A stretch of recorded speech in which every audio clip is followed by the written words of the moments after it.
దొరబాబుకి మేమిద్దరం రెండు కళ్ళు. పైగా అత్తయ్య గారి తర్వాతే ఆయనకి ఈ ప్రపంచంలో ఎవరైనా. తల్లి కొడుకుల్ని విడదీయటం భావ్యం కూడా కాదు కాబట్టి నాకు నేనుగా బయటకు వచ్చేసాను. వచ్చేసావు సరే, ఇప్పుడు ఏం చేద్దాం అనుకుంటున్నావు? అది తెలియటం లేదమ్మా. కానీ నేనే తప్పు చేయలేదు. ఒక విధంగా అత్తయ్య గారి తప్పు కూడా లేదమ్మా. ముందు నుంచి నేనంటే ఆవిడికి ఇష్టం లేదు. సిచ్యువేషన్ ని అనుకూలంగా మార్చుకుని ఆవిడ అలాగే మాట్లాడతారు. కానీ నేనేంటో నా వ్యక్తిత్వం ఏంటో తెలిసిన దొరబాబు నన్ను నమ్మలేదు. ఆ బాధ నేను తట్టుకోలేకపోతున్నాను. నీ బాధ నాకు అర్థమైందమ్మా, కానీ దీనికి పరిష్కారం ఏంటి? నాకదే అర్థం కావటం లేదమ్మా. నాకే దారి తోచటం లేదు. రాజీవ్తో గొడవపడి నువ్వు బయటకొచ్చేసావు. మనం ఆ విషయం గురించి తర్వాత మాట్లాడుకుందాం. కానీ నువ్వు నీ మీద పడిన నిందని చెరిపేసుకోకుండా దూరంగా వెళ్ళిపోవడం కరెక్ట్ కాదమ్మా. నీ తల్లిగా నీ కాపురం బాగుండాలని నేనెప్పుడూ కోరుకుంటాను. అది పక్కన పెడితే నీ మీద పడిన నింద తప్పని నువ్వే నిరూపించుకోకపోతే నిజంగానే నువ్వు తప్పు చేసిందానివవుతావు. చేయని తప్పుని నీకు నువ్వుగానే ఒప్పుకుని దానివవుతావు. దూరంగా వెళ్తావా ఉంటావా అన్నది తర్వాత. ముందు నువ్వే తప్పు చెయ్యలేదని వాళ్ళకి తెలిసేలా చెయ్యి. జ్యోతి ఎప్పటికీ మంచిదాన్లాగే రాజీవ్ దృష్టిలో ఉండాలి తప్ప చెడ్డదాన్లా మిగిలిపోకూడదు. ఇప్పుడేం చెయ్యాలో అది ఆలోచించు.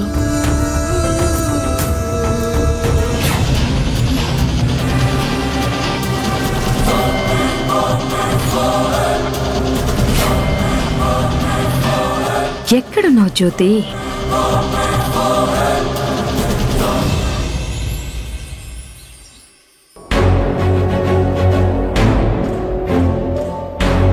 నా మనసు ఎంత హాయిగా ఎంత ప్రశాంతంగా ఉందో తెలుసా శ్రావ్య? చాలా రోజుల తర్వాత చాలా హ్యాపీగా ఉన్నాను. ఆ జ్యోతి కళ్ళ ముందు తిరుగుతూ ఉంటే కంపరంగా ఉండేది. మాట్లాడితే మంట పుట్టేది. అది ఉన్నన్ని రోజులు ఒంటి మీద పాములు జర్రులు పాకుతున్న ఫీలింగ్ నాకైతే గుండెల్లో ఉన్న భారం అంతా ఒక్కసారిగా దిగిపోయింది అత్తయ్య.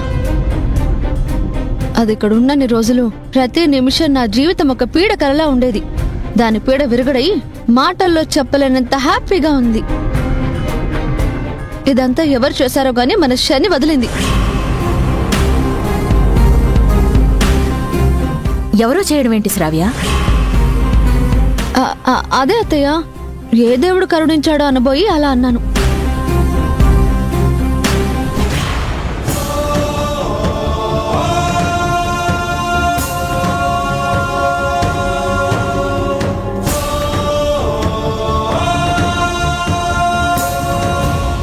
జ్యోతి వెళ్ళిపోయినందుకు రాజీవ్ ఫీల్ అవుతున్నట్టున్నాడు అత్తయ్య.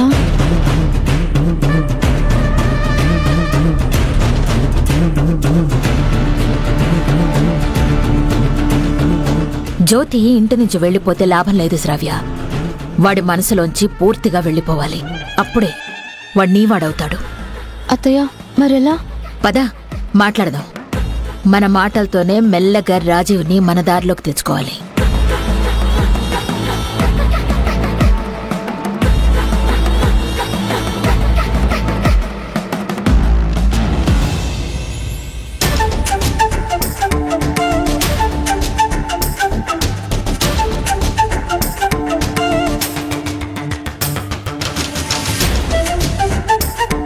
ఏంట్రా అలా ఉన్నావు?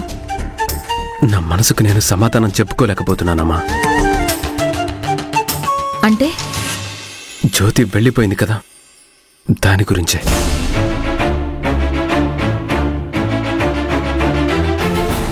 ఏమైందిరా నీకు? అది మన పరువు బజారుకి ఈడ్చాలని చూసింది.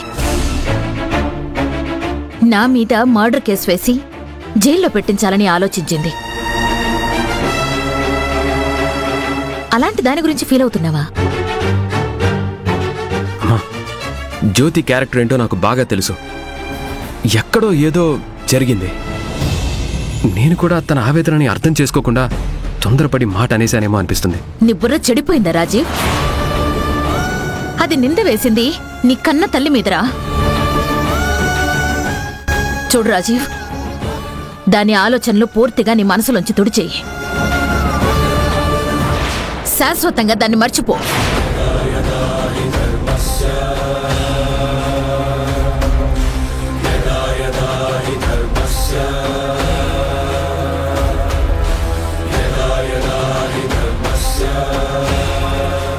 ఇన్ని రోజులు నువ్వు దాని మెళ్ళో తాళి కట్టావని, నీ మనసు బాధ పెట్టకూడదు అని నాకు నచ్చకపోయినా దాన్ని భరించాను.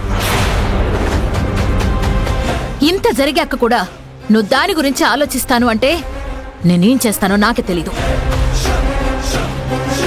ఇక మీద ఈ ఇంట్లో జ్యోతి అనే మాటే వినపడ్డానికి వీల్లేదు. అమ్మగారు, జ్యోతమ్మ. ఏయ్! ఆ పేరు నీ నోట్లో నుంచి ఇంకోసారి వస్తే ఊరుకోను. మీరు ఒకసారి బయటకు వచ్చి చూడండి అమ్మా. ఏమైంది వాచ్మెన్? బయటకు వచ్చి చూడండి అమ్మా.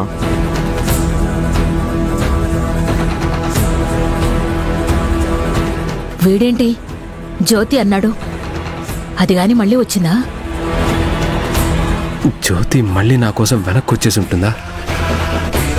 ఏలినాటి శని 7.5 సంవత్సరాలే. నాకు పట్టిన ఈ శని జీవితాంతం వదిలేలా లేదు.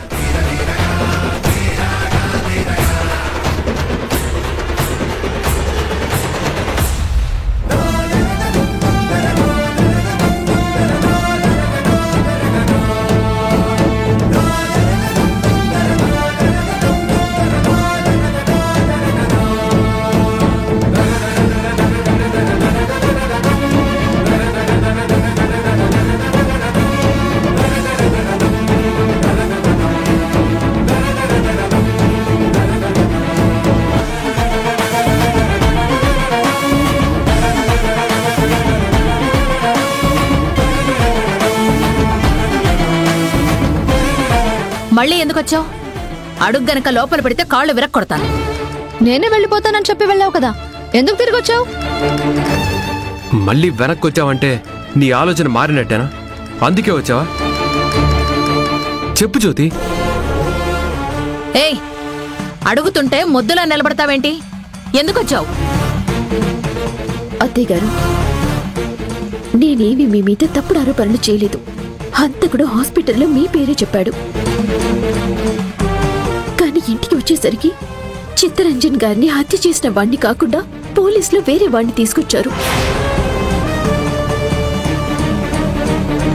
హాస్పిటల్ నుంచి ఇంటికి వచ్చే దారిలో ఏదో కుట్ర జరిగింది. ఏంటి జ్యోతి విచిత్రంగా మాట్లాడుతున్నావు? నువ్వు చెప్పేదానికి నవ్వాలో ఏడవాలో కూడా నాకు అర్థం కావడం లేదు. పోలీసులు కిల్లర్ని ఎందుకు మారుస్తారు? అదే నాకు అర్థం కావడం లేదు దొరబాబు. ఆ విషయమే మీకు క్లారిటీ ఇద్దామని వచ్చాను. నీ తెలివితేటలు నా దగ్గర ప్రదర్శించకు.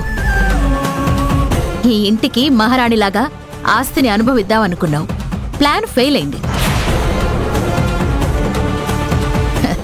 అందుకే హంతకుడు మారాడు అని కొత్త కథల్లావు. రే రాజీవ్, ఇవన్నీ చిల్లర మాటలు, చిల్లర వేషాలు. లేదు దొరబాబు, నేను నిజమే చెప్తున్నాను. నువ్వు నిజమని చెప్పగానే మేము నమ్మేసి నీకు హారతులిచ్చి లోపలికి ఆహ్వానించాలా? చెప్పింది చాలు కాని వెళ్ళు. వెళ్ళిన మనిషి తిరిగి ఎందుకు వచ్చిందో అర్థం కావట్లేదా? బయటకు వెళ్ళిన 10 నిమిషాల్లో బ్రతకడం కష్టమని అర్థమై ఉంటుంది. ఆస్తిపాస్తులు లేవు, తల్లిదండ్రులు లేరు. ఇక్కడ మన ఇంట్లో అయితే ఏ లోటు రాకుండా దర్జాగా బతికేయచ్చు. అందుకే వెనక్కొచ్చుంటుంది.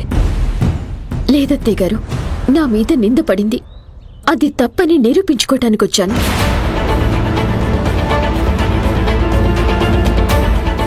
మళ్ళీ అదే మాట చెప్తావు? ఒక్క నిమిషం ఆగండి